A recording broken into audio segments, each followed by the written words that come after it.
Bismillahirrahmanirrahim. Assalamualaikum warahmatullahi wabarakatuh. Salam Om Swastiastu, Namo Buddhaya, salam kebajikan. Saya Triana Lestari dengan NIM 21050404119 Prodi Ilmu Hukum Fisip Umrah. Di sini saya akan menjelaskan mengenai tugas HKI dengan dosen pengampu Ibu Marniarani SHMH untuk memenuhi tugas UTS saya. Baik, untuk yang pertama, mengenai sistem perlindungan hak cipta sebagaimana yang sudah diatur dalam Undang-Undang Nomor 28 Tahun 2014 tentang hak cipta, terdapat beberapa sistem dan prinsipnya, yaitu perlindungan hak cipta secara deklaratif otomatis setelah suatu ciptaan diwujudkan dan pendaftaran bukan kewajiban. Jadi hak cipta adalah hak eksklusif pencipta yang timbul secara otomatis berdasarkan prinsip deklaratif setelah suatu ciptaan diwujudkan dalam bentuk nyata tanpa mengurangi pembatasan sesuai dengan ketentuan peraturan perundang-undangan. Nah, berdasarkan Undang-Undang Nomor 28 Tahun 2014 mengenai perlindungan hak cipta, jika dipandang terdapat beberapa ketentuan yang dimana terdapatlah subjek perlindungan pencipta yaitu seseorang atau terdapat beberapa orang yang secara khusus menghasilkan suatu karya cipta yang bersifat tersendiri atau pemegang hak cipta merupakan pemilik hasil hak ciptanya, pihak yang menerima hak tersebut secara sah. Nah, dalam pandangan Cyberlaw, pencipta atau pemegang hak cipta yaitu pihak yang melakukan upload atau mengunggah atau namanya dicantumkan dalam bentuk ciptaan yang diunggah tersebut kecuali dibuktikan lain.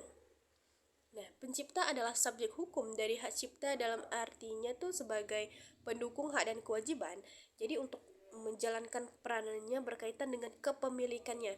Menurut teori reward, pencipta atau pemegang hak cipta diberikan penghargaan dan pengakuan serta pelindungan atas keberhasilan upayanya dalam melahirkan ciptaan baru tersebut. Pencipta dalam melahirkan ciptaannya mengeluarkan banyak waktu, tentu saja seperti biaya dan pikiran yang sehingga diberikan untuk mengeksploitasi kekayaan intelektual untuk meraih kembali yang telah dikeluarkannya sebagaimana yang terdapat adalah teori recovery. Memiliki hak eksklusif yaitu dengan menggunakan dan atau memanfaatkan dan menggunakan haknya dengan memperhatikan pembatasan menurut perundang-undangan dan melarang pihak lain untuk menggunakan atau memanfaatkan tanpa adanya izin dari pemegang hak cipta dalam kaitan dengan hak eksklusif. Kemudian terdapat objek perlindungan ciptaan yang dilindungi meliputi ciptaan dalam bidang ilmu pengetahuan, seni, dan sastra. Perincian secara lengkap tentang objek hak cipta dapat dilihat dari ketentuan pasal 40 ayat 1 Undang-Undang Hak Cipta Ciptaan Baru berupa terjemahan tafsir, sudoran hingga sampai basis data, adaptasi, ensemblement, modifikasi, dan karya lain dari hasil transformasi lindungi sebagai ciptaan tersendiri dengan tidak mengurangi hak cipta atas ciptaan asli. Perlindungan sebagaimana dimaksud termasuk perlindungan terhadap ciptaan yang tidak atau belum dilakukan pengumuman tetapi sudah diwujudkan dalam bentuk nyata yang dimana hal ini memungkinkan pengadaan ciptaan tersebut. Kemudian terdapat sistem pendaftaran. Nah, pendaftaran ciptaan dan produk hak terkait bukan merupakan syarat untuk mendapatkan hak cipta, dan hak terkait dalam ketentuan ini itu menjelaskan bahwa hak cipta menganut stelsel deklaratif, artinya pendaftaran tidak merupakan kewajiban pemegang hak cipta adalah hal yang menggunakan terlebih dahulu, namun pendaftaran dapat dilakukan untuk kepentingan pembuktian apabila permasalahan di kemudian hari. Jangka waktu. Nah, berdasarkan Undang-Undang Nomor 28 Tahun 2014 terdapat juga mengatur jangka waktu perlindungan hak cipta, yaitu masa berlaku perlindungan hak cipta atas ciptaan yang dilakukan pengumuman per bagian dihitung sejak tanggal pengumuman bagian yang terakhir. Dalam menentukan masa berlaku perlindungan hak cipta atas ciptaan yang terdiri atas 2 jilid atau yang dilakukan pengumuman secara berkala dan tidak bersamaan, waktunya setiap jilid dianggap sebagai ciptaan sendiri. Kemudian pembatasan hak cipta. Pengadaan sementara atas ciptaan tidak dianggap pelanggaran hak cipta jika pengaduan tersebut memenuhi ketentuan, misalnya pada saat dilaksanakan transmisi digital atau pembuatan ciptaan tersebut digital dalam media penyimpanan dan dilaksanakan oleh setiap orang atas izin pencipta untuk mentransmisi ciptaan, kepentingan penyidikan dan penelitian keamanan. Pengadaan penyiaran atau komunikasitas cipta ciptaan informasi yang menyebutkan sumber dan nama pencipta secara lengkap. Tidak dianggap pelanggaran hak cipta dengan ketentuan ciptaan berupa misalnya artikel dalam berbagai bidang yang sudah dilakukan pengumuman baik dalam media cetak maupun media elektronik, kecuali yang salinannya itu sudah disediakan oleh pencipta. Kemudian soal nomor 2. Nah, sistem perlindungan hak merek di Indonesia berdasarkan Undang-Undang Nomor 20 Tahun 2016 mengenai merek dan indikasi geografis. Nah, Undang-Undang Nomor 20 Tahun 2016 tentang merek dan indikasi geografis, hal ini menunjukkan bahwa peranan dan upaya untuk perlindungan merek penting telah diaturnya syarat-syarat yang harus dipenuhi oleh pemohon dalam mengajukan permohonan pendaftaran merek, tidak menghilangkan sama sekali terjadinya pelanggaran merek oleh pihak yang tidak bertanggung jawab. Jadi perlindungan hukum terhadap merek hanya diberlakukan terhadap merek yang telah didaftarkan.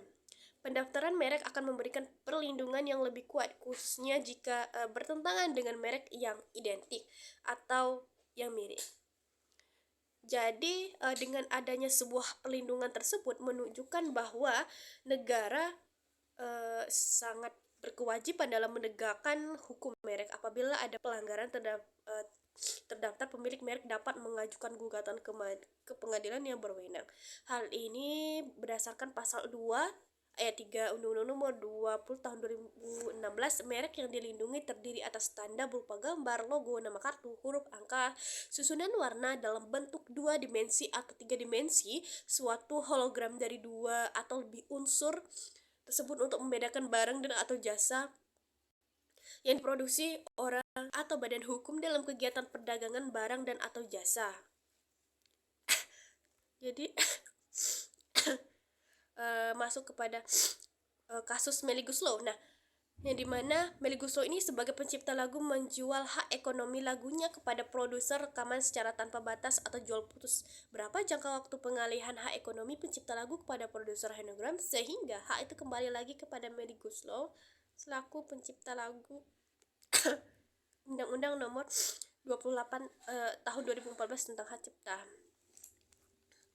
Sebagaimana yang sudah diatur dalam pasal 18 Undang-Undang Nomor 28 Tahun 2014 yang berbunyi ciptaan, buku, dan atau semua hasil karya tulis lainnya, lagu dan atau musik dengan atau tanpa teks yang dialihkan dalam perjanjian jual putus dan atau pengalihan tanpa batas waktu, hak ciptanya beralih kepada pencipta pada saat perjanjian tersebut mencapai jangka waktu 25 tahun. Jadi jangka waktu pengalihan hak ekonomi pencipta lagu kepada produser fonogram yang merupakan orang atau badan hukum yang pertama kali merekam dan memiliki tanggung jawab untuk melaksanakan perekaman suara atau perekaman bunyi baik perekaman pertunjukan maupun perekaman suara atau bunyi, itu kembali lagi kepada Melly Goeslaw. Nah, jadi sebagaimana ketentuan ini sudah diatur dalam pasal 18 Undang-Undang Nomor 28 Tahun 2014 adalah mencapai jangka waktu 25 tahun dalam hal perjanjian putus dan atau pengalihan tanpa batas.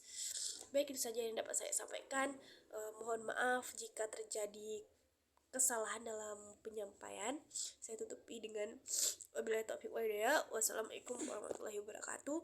Sekian dan terima kasih.